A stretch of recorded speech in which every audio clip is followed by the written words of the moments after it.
So the reason I wanted to launch Fundable was because it solves a lot of the problems that we ran into with Idea Buyer on the creation side. So for the entrepreneurs and inventors, it's very hard currently to access idea stage capital. So while we could work with people and get a lot of results for inventors that had already patented their product and had traction and had customer demand. And we then provided the bridge to be able to get those initial purchase orders, be able to get financing to actually make that a reality, or to liquidate their intellectual property and profit from it of what they had already put into it at a big multiple. So we were able to do that. But when someone had an idea or they didn't have customer demand yet, it was always very difficult to get it into stores. So to actually get a product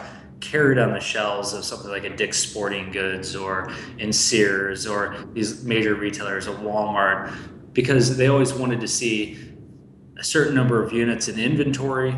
They wanted to see where you're already carried. They wanted to see that you already had the packaging developed. They wanted to see actual produced units.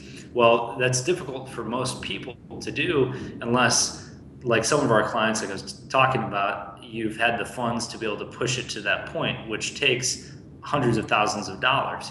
May take $100,000, $150,000. So unless you have that, it can be very difficult to get to the next stages. So what we are doing with Fundable is we are giving people a way to raise that idea stage capital, and that is so enabling and empowering to entrepreneurs. It will generate millions of new businesses and help people raise a tremendous amount of money and really reduce the friction in launching a business and growing it, because you can pretty quickly demonstrate demand and traction for an idea.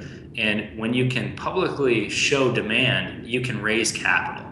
That no longer becomes a big obstacle, because when you can show thousands of people want something, the risk for an investor goes down dramatically. You're no longer taking a big flyer because you know the demand is there.